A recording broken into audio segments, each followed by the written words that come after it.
Hello, good morning. So, alas 6 ng umaga nagpakain tayo ng napier. Yung mga kumuha tayo ng napier diyan. Wala kasi akong itak na maliit na mas malaki. Maliit lang yung itak natin. Ito lang oh. So, mamaya babalik tayo, kukuha tayo ng mas malaking itak. So, yun pinakain natin ng napier. Yan, gustong-gusto nila oh. So, tinitingnan ko kung nag-uubos sila. Mukhang wala naman. Parang tingin ko yung mga napier ano lang parang kinukot-kot lang nila. Parang tubo na kinukuha lang yun tubig niya, siguro matamis. Pero ang napier kasi mataas ang protina. So, yun yung kinukuha natin sa napier. So, alas 6 ng umaga.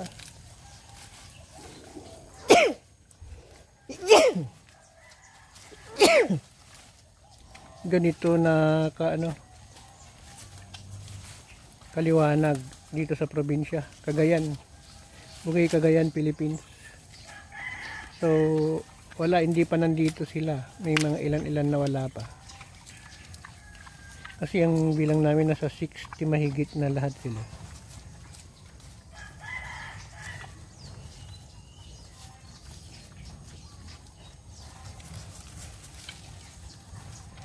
Ito sumasayad na yun kan sa lupa. O, ibig sabihin malapit na siguro mga anak to. Yung apat na malalaki ng tiyan na akala namin mga anak na, after 1 week wala pa rin. After 5 days pala. Pero yun, sobrang laki ng tiyan noon. Yun nandoon na isa.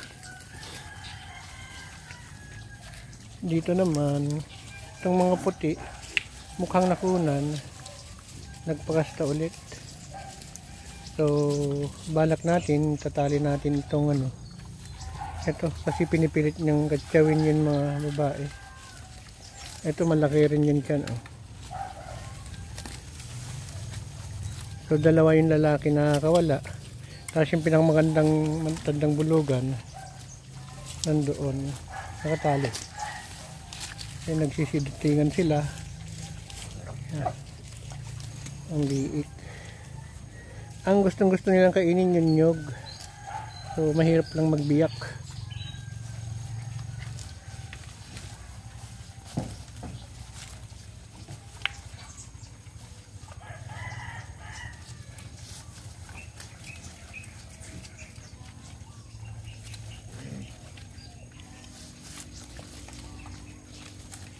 Ayan. Kunti lang yung nabier natin, baka maubusan. Ang dami pa dyan, kaso nga lang wala akong itak ng panguha. Mamaya siguro babalik tayo. So, bagong dating kasi tayo ngayon dito from Bulacan. Kumuha tayo ng sero, tapos iuwi natin yung mali ko sa Manila. Maglalagay tayo ng peg tube feeding gagawin kasi hindi na siya talaga makakain, kaya umuwi tayo bigla ulit dito sa mga probinsya. May dalawang sobrang payat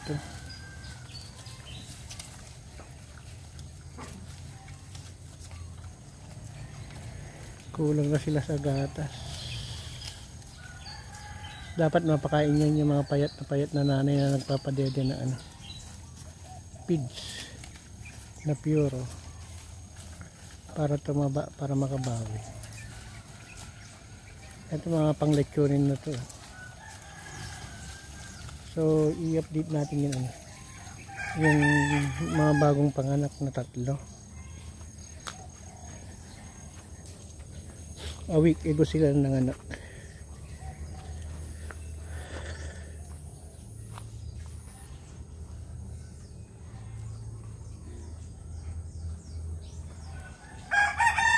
Ito yung malaki na yun dyan. Anytime pwedeng manganak. Sobrang laki na yun dyan. Ito may 2 anak to. to, hindi kita eh. Tapos na may dalawa pang buntis doon. Ito siya oh. Ang laki ng tiyan. So any moment pwedeng manganak to. Sorry, hindi ako nakakuha ng napier.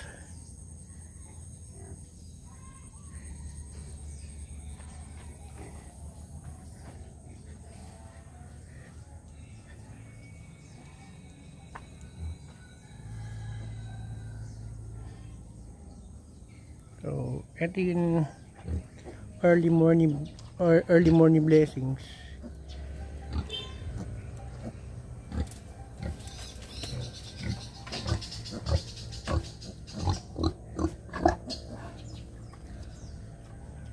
So, 7. Mukhang malulusog naman pero may naiiwan na isa.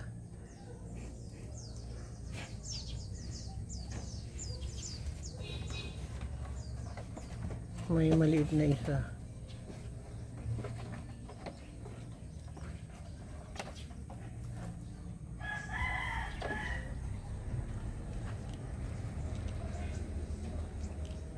Tapos ito yung nanganak na. Ito malalaki na sila oh. Ito yung nanganak ng 8 eh. Tapos natira 5 na lang. Sobrang liit kasi. May mga malalaki kasi na 3. Tapos yung 3 sobrang liliit naman.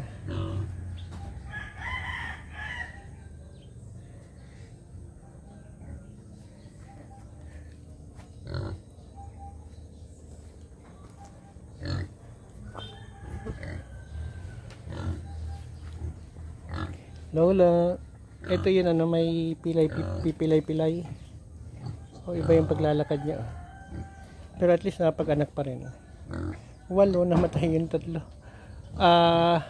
Maliliit kasi masyado yung anak niya na 3. Siguro, tingin ko dahil sa pagkapilay niya. Yun.